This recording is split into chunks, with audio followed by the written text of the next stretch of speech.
He hallway buzzed with the kind of energy only the first day of school could bring, half excitement, half chaos.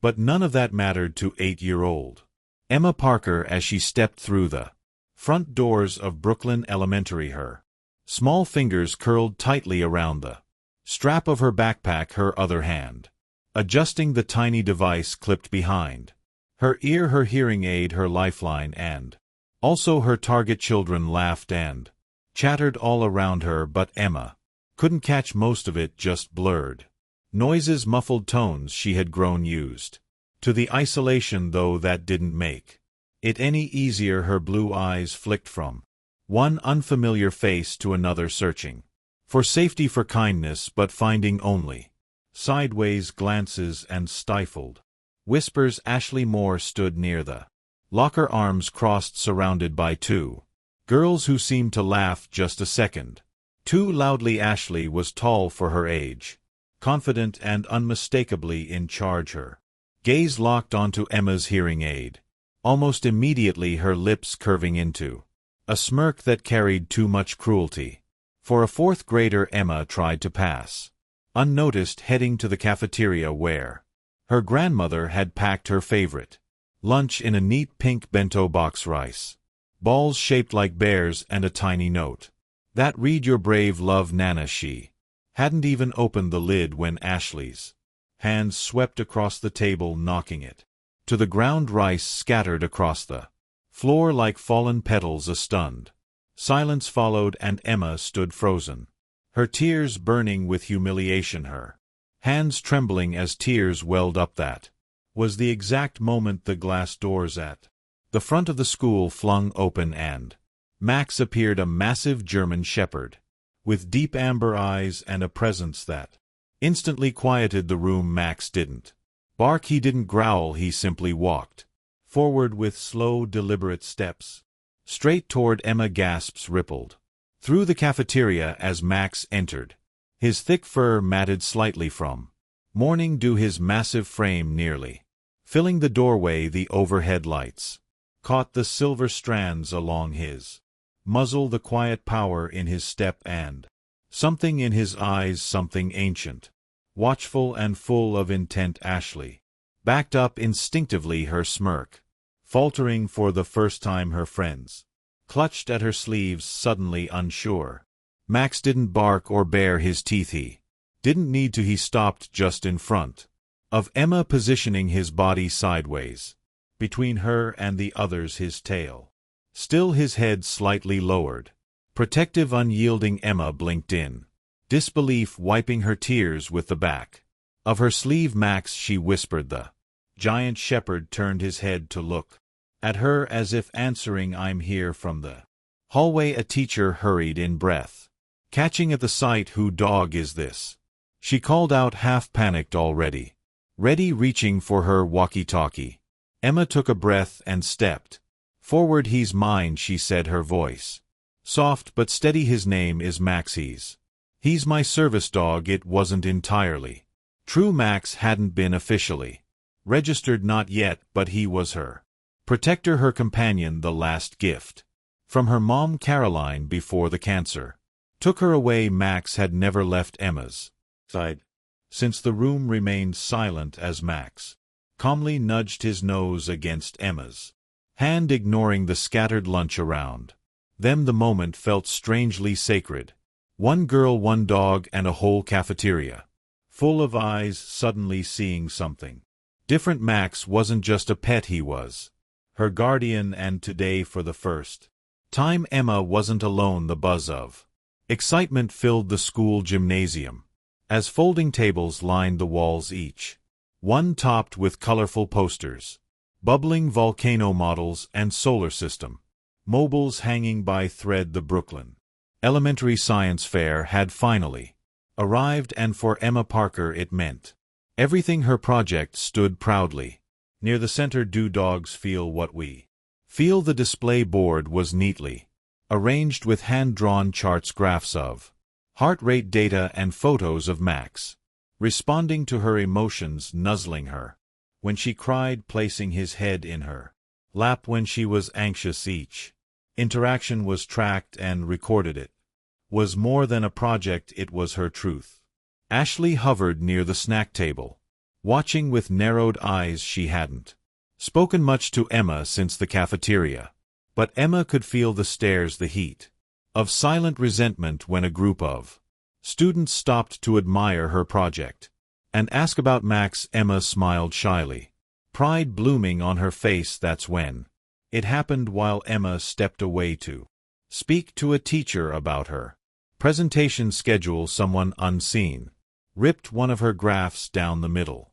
Another board was smeared with juice, dripping slowly down onto Max's printed photo. A soda can was overturned, soaking the paper beneath. Emma returned to find her table in ruins. She froze for a second. No breath came. Then her eyes welled up, her hands trembling as she reached for the ruined photos. The pain cracked through her chest. Without a word, Emma turned and ran from the gym, down the hallway, past the lockers and out into the cold air beyond the school's side doors. Far away, nearly 7 miles across town, Max left temporarily with Emma's grandmother. Lifted his head, his ears twitched. Then, without hesitation, he bolted toward the front door. Something was wrong, and nothing would stop him from getting to her. The wind howled through the empty side courtyard as Emma sat curled on the cold concrete steps,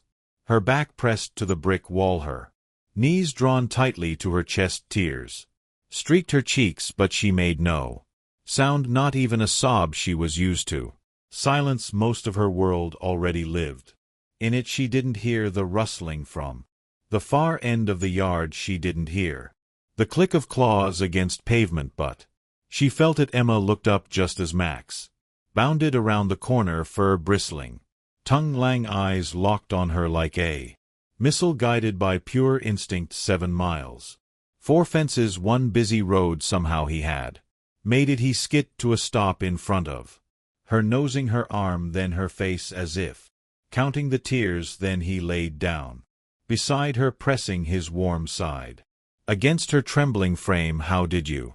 She whispered, her voice breaking. How did you know? Inside the gym, the sudden arrival of a large German shepherd sent shrieks through the air. Teachers scrambled, students stepped back in alarm.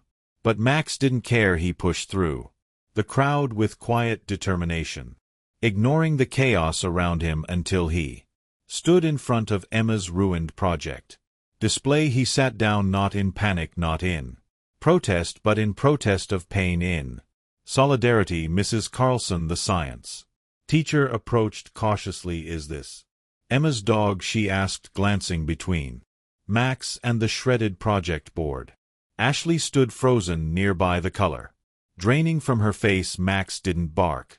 He didn't move, but his presence said everything. Someone had hurt Emma, and he had come not for vengeance, but to be seen, to show that love could cross any distance. The morning sky above Hillcrest Nature Reserve was a canvas of gray cloud streak with sunlight, and the air carried the scent of damp leaves and pine. Emma hesitated near the edge of the trail, adjusting her backpack, her ankles still sore from the emotional weight of the week before. She hadn't wanted to come. Field trips were never her thing, and certainly not ones that involved long hikes, bug spray, and pretending everything was fine. But Mrs. Carlson had gently encouraged her. Nature helps us breathe, she had said. Emma had nodded, not fully convinced. Max wasn't allowed this time. School policy, they'd said. Not a service dog, not official. Emma had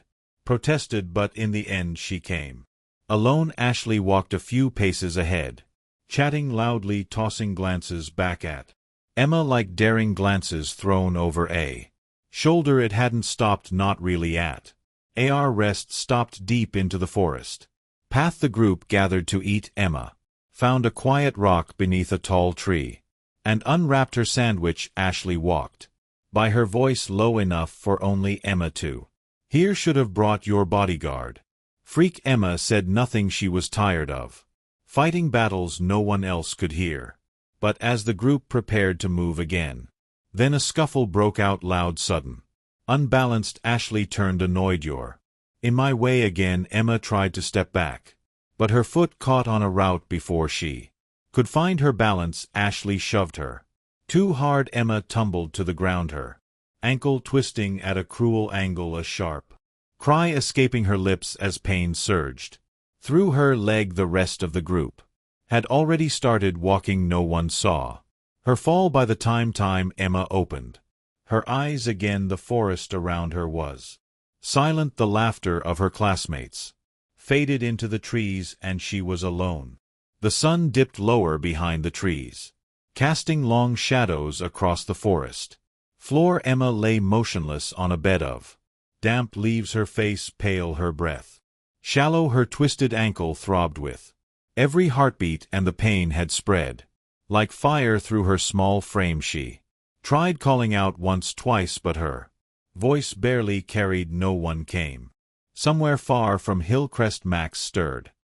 He had been pacing near the door of Emma's home all morning, uneasy, his ears twitching, nose lifting every few seconds, as if catching something no human could sense. Then, without warning, he lunged at the door, barking once, deep and sharp.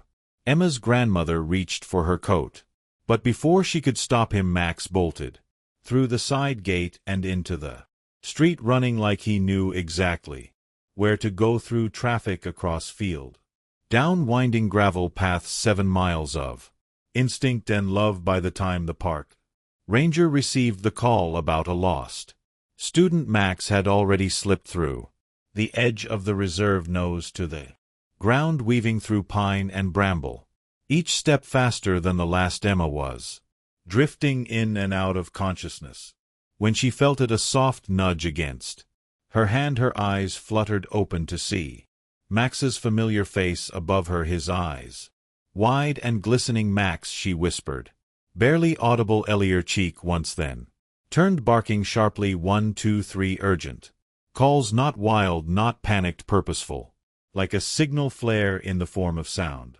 Within minutes, a search team, alerted by park rangers and a panicked teacher, followed the sound. Flashlights caught movement through the brush. "There, someone shouted." Emma was found curled beside Max, her hand resting in his fur. She was safe because he had come. The smell of antiseptic and warm sheets filled Emma's hospital room. Her ankle had been treated and wrapped, and though the pain lingered, it was dulled by medication and by Max, who lay curled at the foot of her bed, his tail gently thumping against the mattress with every breath she took. It was quiet now, peaceful, but the peace wouldn't last. Outside, in the West Wing of Brooklyn Community Hospital, something went wrong. An old power unit near the storage room overloaded. Sparks ignited wires, flames climbed the drywall before the fire alarm ever screamed. Within minutes, smoke poured through the hallways, swallowing fluorescent lights and clouding the air. With panic, Emma sat up, coughing. Max's ears shot up instantly. He was on his feet before the second alarm sounded. Staff ran by shouting directions.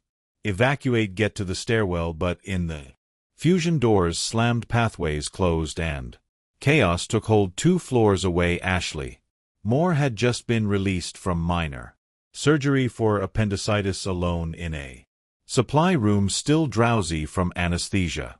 She awoke to the faint scent of burning plastic and the heavy haze creeping beneath the door. She tried the handle, locked, her chest tightened. Max darted from Emma's room, weaving between legs and pushing against smoke. He paused at every hallway, nose high, searching until he stopped at the base of the locked door where Ashley lay trapped inside. She pounded weakly, "Help."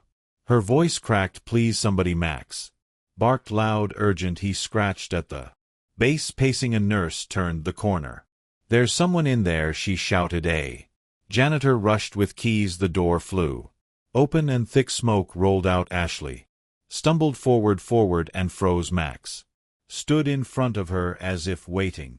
Their eyes locked, her lips parted. You came back again." He stepped aside, nudging her gently toward the exit. Moments later Emma and Ashley emerged.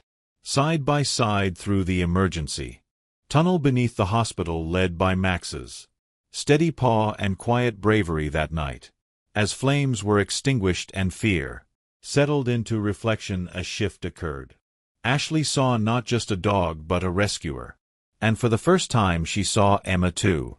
Not as someone different but someone strong. The following morning a soft, golden light filtered through the hospital blinds. The building was calm. Again smoke had cleared, alarms had fallen silent. In room 204 Emma sat beside Max, gently running her fingers through the thick fur at his neck. He hadn't left her side once. There was a knock at the door. Emma looked up to see Ashley standing in the doorway, her hospital gown replaced by jeans and a sweatshirt. She looked different, not just from the night before but from every day before that. Her eyes held something new, vulnerability and maybe courage. "Hey," Ashley said, hesitating, "can I come in?" Emma nodded slowly. Max didn't move, only watched with steady calm. Ashley stepped forward and sat in the chair across from her. "I just wanted to say thank you," she said, voice cracking slightly. "For what Max did, for what you did." Emma looked down, unsure what to say. "I was mean," Ashley continued. "I knew it. I didn't want to admit it, but I was just mad that people liked your project that Max made people feel something. I guess I was jealous." Silence passed between them, not heavy, just honest. Ashley reached out, resting her hand gently on Max's paw. "I want to help now with whatever you and Max are doing." At that moment Dr. Henry Moore, Ashley's father, appeared in the hallway looking for his daughter. As he stepped inside the room his eyes fell on Max and something shifted in his expression. "Wait a second," he murmured, stepping closer. "This dog." He knelt down slowly, squinting at Max's eyes, then the small scar near his front leg. "I treated a German Shepherd puppy with that scar 8 years ago," he said softly. "A stray broken leg. Caroline Parker adopted him." He paused, emotion catching in his throat. He was so small then, but even back then he had those eyes. Emma's breath caught. Max lifted his head, his tail tapping once against the floor. Recognition passed between man and dog like a spark. Silent but undeniable. Dr. Moore stood, exhaling slowly. He was always special. Days later the school board met. The fire, the rescue, the bravery, it had spread across the community like wildfire. Letters poured in, parents, teachers, neighbors, and finally the decision was unanimous. Max would be officially welcomed as a therapy dog at Brooklyn Elementary. Emma and Ashley, once opposites, now worked side by side, launching a new school program. Pause for kids, helping other students find confidence and comfort through animals. On the first day of the program Emma looked at Max, her friend, her hero, and whispered, "We made it, didn't we?" Max wagged his tail, then rested his head gently against her hand. In that quiet moment, surrounded by laughter, new friendships, and second chances, it was clear one dog's love had not only saved a girl, it had brought a community back together.